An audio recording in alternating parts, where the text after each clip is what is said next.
So if Tinder was sort of a bar scene, it would look something to this effect.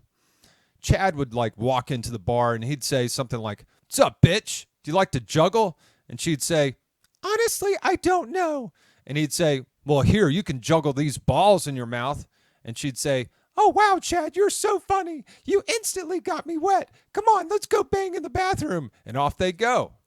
Meanwhile, 1 week later, this guy, Tim, he'd show up to the bar and he'd be like, "Hey, beautiful, how are you?" Very sincere, and everything.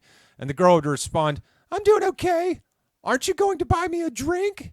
And he'd be like, "Absolutely." And boom, there's $50. He just spent his whole freaking paycheck on a freaking drink.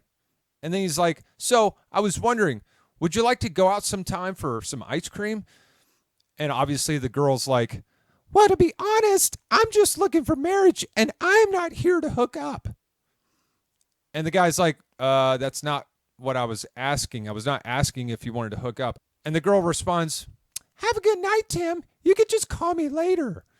It's like, dude, no matter what you do as a guy, you're obviously going to be faced with the proposition of, I have to ask this girl for sex at some point or another, either before marriage or after marriage. And either way, you and the girl have to cut a deal. And so, as you could see with Chad smashed the first day.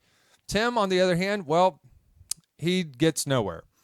Anyways, so the fat chick shows up, and instead of going for the guy that maybe she matches with, like Tim, she'll instead approach, Chad. And she'll be like, "Hey, Chad, would you like to take me home and pound the shit out of me?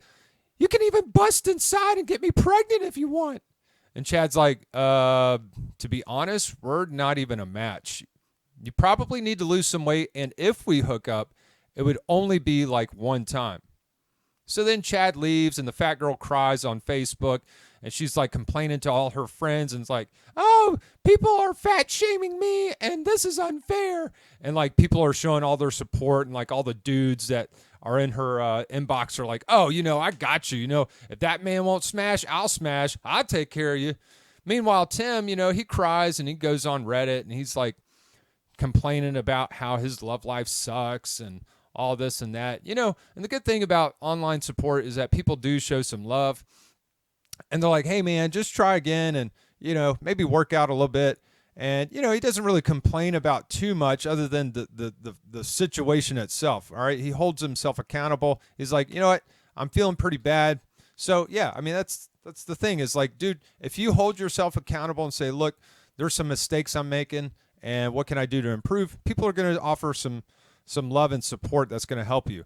And also, by the way, I imagine that the guys on Reddit would probably be like, "Hey, man, have you checked out some escorts like skipthegames.com, stuff like that?"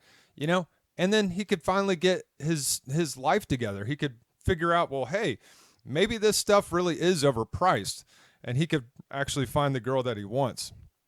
And the lesson here is, if you seek it, you will find it. So make sure you do that, guys. Go out there and find what you want.